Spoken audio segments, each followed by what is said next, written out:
Hello everyone, welcome back to another video. Today we are diving into the wonderful world of the Fujifilm XC lenses. Now these are the more entry-level lenses in Fujifilm's first-party lineup. I assume that the C in XC stands for cheap. But the question is, are they actually a good value for money, or do they cut too many corners and you'd be better off saving up to get something better? Let's find out. Now, all of the XC lenses have a few things in common. They are fully made of plastic, they don't have dedicated aperture rings, and there's no weather sealing. In my opinion, the biggest one of those issues is the lack of an aperture ring. Having to control the aperture with a dial on the front of the camera can be a little bit cumbersome, and it takes away one of the controls on your camera that you could be using for something else instead. But the cost saving on materials does also have a benefit. Because they're made of plastic, these lenses are seriously light. They're really easy to throw in a bag, and it really is a weight saving that you'll notice when you're holding the camera or when you're carrying it around. Today we're going to be looking at three XC lenses. There's the 15-45, there's the 50-230, and there's the 35mm f2 prime. Weirdly enough, that's actually almost all of them. Now the two zoom lenses do have an older version available, but it was retired for a reason and the new ones are better while often being cheaper on the second-hand market because more of them were produced. So really there is actually only three lenses in this entire lineup. I'll dive into why I think that is a bit later on. The first lens we're going to be looking at today is this one, the 15-45mm power zoom lens. Now this is probably the most common XC lens that you'll find out there because it was included as a kit lens with a lot of entry-level Fujifilm cameras like the XA series, or indeed this, the X-T30, which is actually where I got my copy of the lens. It was included with this camera. Now this lens is incredibly compact and lightweight, and the zoom range being 15-45 makes it pretty ideal as a travel photography lens. It means that you can very reasonably get wide shots, close-up detail shots, and pretty much anything in between, all from a lens that weighs 135 grams and is optically stabilized. Now if that's sounding too good to be true so far, you're probably correct, because this lens is not without its downsides. Firstly, it's got a variable aperture, which means the maximum aperture changes as you zoom in and out, which can be really annoying, especially if you're trying to do any sort of video work. And when it's fully zoomed in to 45mm, the maximum aperture is only f5.6, which means that in low light it's basically useless. The built-in 3 stops of optical image stabilization does help a little bit on that front, but it's really not something that you can rely on in low light situations or even indoors a lot of the time. The elephant in the room with this lens is the power zoom. This is one of those things where people are either going to love it or they're going to hate it. The benefit is that it can keep the lens very small.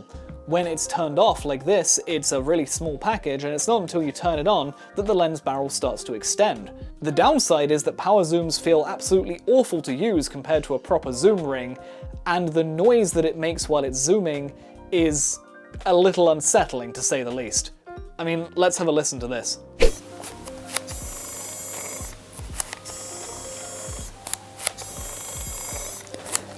It genuinely sounds like it's not well, and the focus motor's not that quiet either. It's generally quite a loud lens to be using, which kind of takes away from the compact nature of it. The image quality, though, is surprisingly decent. And it's got a very close minimum focus distance, which means that you can get quite close-up detail shots with this lens as well, just providing you're giving it enough light.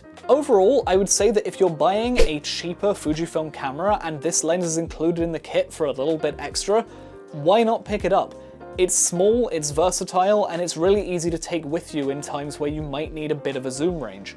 It can also be really great for someone that's just learning photography, so if you're new to interchangeable lens cameras and you don't know what focal length you'd want, using this lens can be a really good way to find out.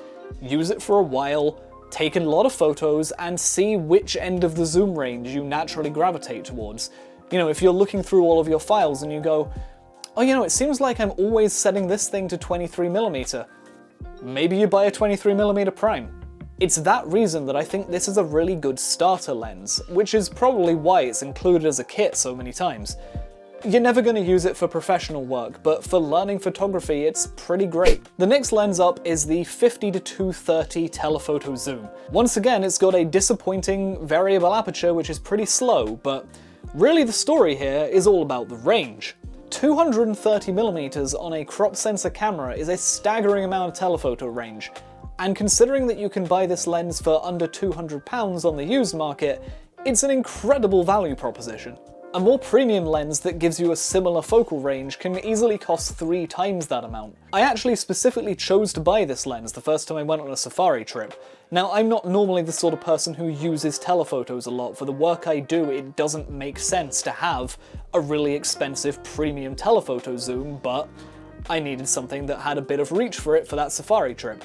So I chose to get this because it was cheaper to buy this than it was to rent another more expensive lens. And considering the price, I've got to say I'm really impressed with the results. Once again, it's optically stabilized, and while the low light performance is poor, it's not really the sort of lens that you're going to be using in the dark anyway. The biggest compromise here is the build quality.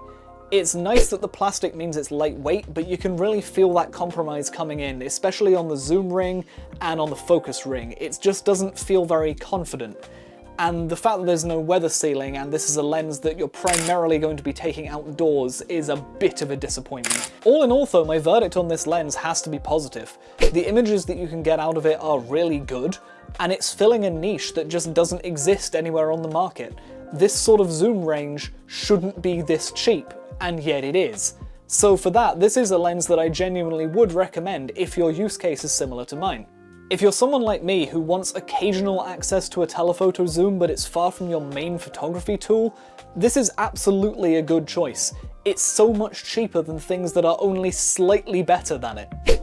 Last in the lineup is the 35mm f2 prime, and this one's really interesting. So it shares the exact same optical formula as the XF version of the 35mm f2. That means that all of the glass, the focusing motor, everything that actually makes the image is identical between these two lenses. This one's just very cheap and plasticky. It's basically Fujifilm's version of a nifty 50, and the image quality really is excellent.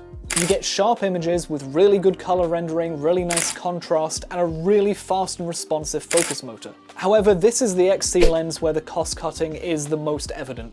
It's hard to show on video, but picking this lens up and you just immediately know that this is the cheap version of the lens. It just feels bad in the hand, the materials just aren't good, and even the focus ring is just hard to grip and slippery, which is not what you want on a focus ring. The real question with this lens is that if you want a 35mm prime on a budget, it actually might not be the best option. You can pick this lens up used for about £160.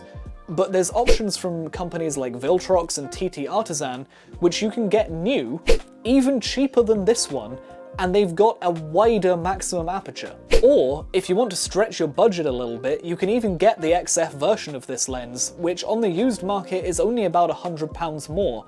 That gets you an all-metal construction, weather sealing, an aperture ring. It's not that much more money for quite a significantly better package, even if the image quality will be identical between the two.